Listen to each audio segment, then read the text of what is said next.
बिस्मिल्लाहिर्रहमानिर्रहीम। अस्सलाम वालेकुम व्यूअर्स, मैं मिसेज़ इफ्तिखार और आप देख रहे हैं YouTube channel Hafa kitchen by Mrs Iftikhar. दोस्तों, आज मैं आपके साथ शेयर करने वाली हूँ बीफ दम पुख्त रेसिपी।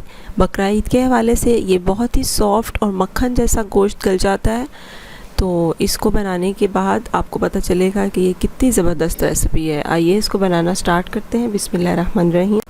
मट्टी की कढ़ाई ली है, उसके पैने में थोड़ी सी चर्बी रखेंगे, साथ ही उसमें गोश्त जा रहा है 2 किलो गोश्त। ये वो है व्यूअर्स जो मैंने आपको सेव करने के लिए बताया था तरीका, उसका लिंक मैं डिस्क्रिप्शन बॉक्स में दे दूँगी। इसको इस तरह से सेट करके रखेंगे और इसके बाद जो है इसके अंदर हमने 2 प्याज, 2 टमाटर और 2 आलू जो हैं उन्हें मोटा मोटा काट लिया। लहसुन का 2 बंच लेके उन्हें छील के उन्हें भी 2-2 स्लाइसेस में काट लिया। 1 लेमन और 2 हरी मिर्चें, 3 टेबलस्पून बारीक कटी हुई अदरक इसमें शामिल कर दी है। साथ ही इसमें शामिल करेंगे 1 चाय का चमचा नमक, आप अपने टेस्ट के मुताबिक शामिल कर लीजिएगा। और इसके अंदर जाएगी काली मिर्चें 1 टेबलस्पून, और फिर साथ इसमें शामिल कर देंगे 1 लीटर पानी जो कि इसको गलने में मदद देगा। अगर आप मटन के साथ बनाएंगे तो पानी फिर कम डालिएगा, क्योंकि मटन जो है वो गलने में थोड़ा कम टाइम लेता है। अब इसको कवर कर देंगे और घर में फ्रिज में जो रखा होता है आटा, उसकी एक पतला सा बारीक सा स्नैक सा बेल के उसको इस तरह से पूरे ढक्कन के ऊपर रख के इस तरह से सील कर देंगे ताकि कोई भी स्टीम बाहर से ना निकले। ये देखिए इस तरह से।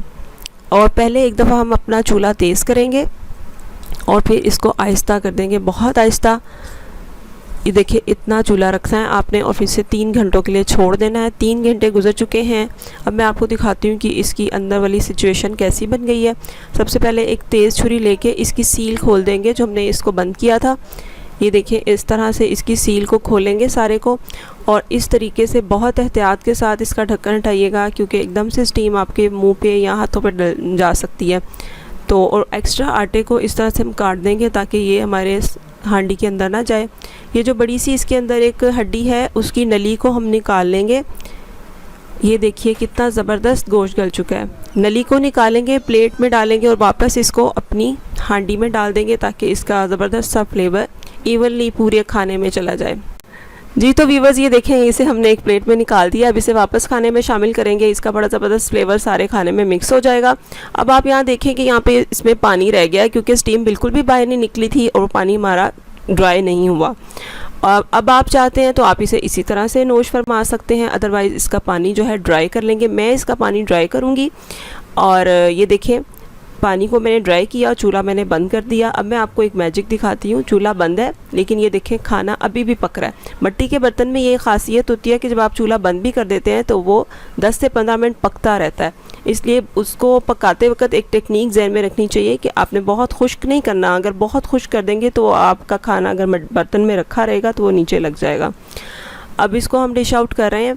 ये देखिए कितना ज़बरदस्त इसका कलर आया और जूसी सा इसकी लुक है, और ये खाने में भी बहुत मज़े का था। आपके घर में बच्चे बड़े सबको बहुत पसंद आएगा इंशाल्लाह।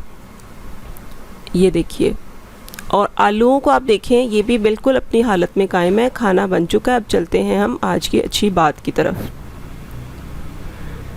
फरमाने मुस्तफ़ा सल्लल्लाहु अलैहि वसल्लम है, जिस शख्स ने हर जुम्मा को अपने वालिदैन में से दोनों या किसी एक की कब्र की ज़ियारत की तो इसकी बख्शिश कर दी जाती है और इसका नाम नेकोकारों में लिख दिया जाता है। अल्लाह ताला हमें वालिदैन का फरमाबरदार बनने की तौफीक अता फरमाए। तो व्यूअर्स, ये थी मेरी आज की रेसिपी। ज़िंदगी रही तो फिर मिलेंगे एक नई रेसिपी के साथ। तब तक के लिए दुआओं में याद रखिएगा। Subscribe my channel. Have a good day. Thank you for watching my channel. अल्लाह हाफिज़।